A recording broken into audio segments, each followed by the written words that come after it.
Hello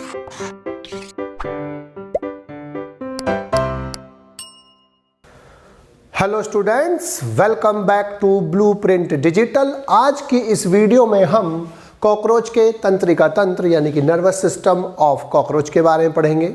video को start करने से पहले हमारे चैनल को सब्सक्राइब करें और बेल आइकन दबाना न भूलें, जिससे हमारे लेटेस्ट वीडियोस की नोटिफिकेशन आपको प्राप्त होती रहे। अब हम आज के टॉपिक पर आते हैं। कॉकरोच का जो तंत्रिका तंत्र है, नर्वस सिस्टम है, उसको तीन भागों में विभाजित किया जाता है। केंद्रीय तंत्रिका तंत्र यानी कि सेंट्रल नर्वस सिस्टम, परिधीय तंत्रिका तंत्र यानी कि पेरिफेरल नर्वस सिस्टम और अनुकंपी तंत्रिका तंत्र यानी कि sympathetic nervous system. Central nervous system में तंत्रिका मुद्रा यानी कि नर्व रिंग और तंत्रिका रज्जु यानी कि नर्व कॉर्ड आते हैं। पेरिफेरल नर्वस सिस्टम में नर्व्स आती हैं, तंत्रिकाएं आती हैं, जबकि अनुकंपी तंत्रिका तंत्र में विभिन्न प्रकार के गैंग्लियॉन्स आते हैं। अब सबसे पहले हम सेंट्रल नर्वस सिस्टम के बारे में पढ़ेंगे। कॉकरोच में सेंट्रल नर्वस सिस्टम तंत्रिका मुद्रा और नर्व रिंग और तंत्रिका रज्जु यानी कि नर्व कॉर्ड से मिलकर बनता है, यानी कि दोनों मिलकर ये हमारे कॉकरोच के सेंट्रल नर्वस सिस्टम का निर्माण करते हैं। तंत्रिका मुद्रा ग्रसनी के चारों ओर टेंटोरियम के ठीक सामने प्रेजेंट होती है, स्थित होती है, और इसका जो पृष्ठीय भाग होता है वो मोटा और पिंडकीय होता है, अर्थात बाइलोब्ड होता है, और इसे हम उपग्रासन गुच्छक यानी कि सुप्राफेरिंजियल गैंग्लियन बोलते हैं। इसको हम क्या बोलते हैं? सुप्रा यानी कि ऊपर, फेरिंजियल गैंग्लियन, इसको हम बोलते हैं सुप्राफेरिंजियल गैंग्लियन यानी कि उपग्रासन गुच्छक, उपग्रासन गुच्छक। जबकि इसका जो दूसरा पार्ट होता है यानी कि जो उपग्रासन गुच्छक का जो मस्तिष्क, और इसको हम मस्तिष्क भी कहते हैं, मुद्रा का जो आधार भाग होता है, अधर भाग में अधोग्रासन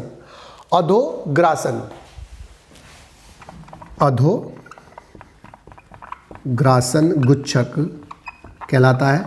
डोर्सल वाला सुप्राफेरिंजियल, इसको बोलते हैं हम सब फेरिंजियल गैंग्लियन, और इसको हम ब्रेन भी कहते हैं, मस्तिष्क भी कहते हैं। दोनों गुच्छक तीन जोड़ी गुच्छकों के समेकन से बने हैं, अर्थात इसमें भी तीन और इसमें भी तीन गुच्छक जो होते हैं, गैंग्लियन जो होते हैं, आपस में समेकित हो जाते हैं, अर्थात वो फ्यूज रहते हैं। तीन गुच्छक यानी कि तीन गैंग्लियन, उसमें गैंग्लिया फ्यूज रहते हैं। उपग्रासन गुच्छक तथा अधोग्रासन गुच्छक आपस में परिग्रसिका संयोजन यानी कि सरकम फेरिंजियल कनेक्टिव से जुड़े रहते हैं। आपस में किससे जुड़ेंगे? सरकम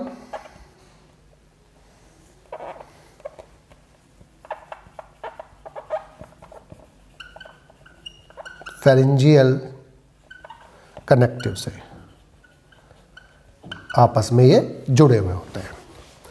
अब अधोग्रासन गुच्छक से एक दोहरी नर्व कॉर्ड यानी कि तंत्रिका रज्जु निकलती है, और ये अधर रेखा पर यानी कि वेंट्रल पार्ट होती है, उस पर शरीर के पश्च सिरे तक, पीछे सिरे तक फैली रहती है। और तंत्रिका रज्जु जो होता है वो आपस में 9 सेगमेंटल गैंग्लियंस की सहायता से जुड़े रहते हैं, यानी कि जो दोनों तंत्रिका रज्जु है आपस में 9 सेगमेंटल गैंग्लिया कि आप जैसे अभी 2 है आपस में, तो जो 2 आपस में जुड़े हुए हैं वो आपस में इसके ऊपर प्रेजेंट होंगे। ये तो यहाँ पर जो सेगमेंटल गैंग्लिया होंगे उनकी सहायता से वो आपस में जुड़े हुए होते हैं।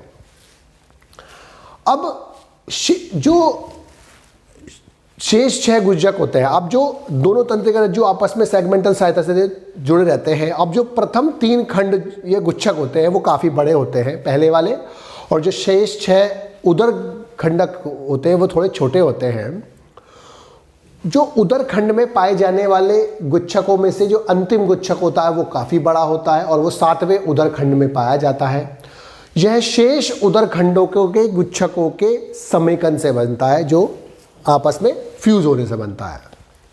दूसरा पेरिफेरल जो नर्वस सिस्टम है, उसमें वे तंत्रिकाएं आती हैं जो तंत्रिका मुद्रा और तंत्रिका रज्जु के विभिन्न को विभिन्न गुच्छकों को शरीर के विभिन्न भागों से जोड़ती है, यानी कि अर्थात इसमें वो नर्व्स आती हैं जो नर्व रिंग और नर्व कॉर्ड के विभिन्न जो गुच्छक होते हैं उनको शरीर के विभिन्न भागों से जोड़ने का काम करती हैं। उपअग्रासन गुच्छक से 3 जोड़ी तंत्रिकाएं निकलती हैं, वो लैब्रम पर पहुंचती हैं, श्रृंगिकाओं और संयुक्त नेत्र में जाती हैं।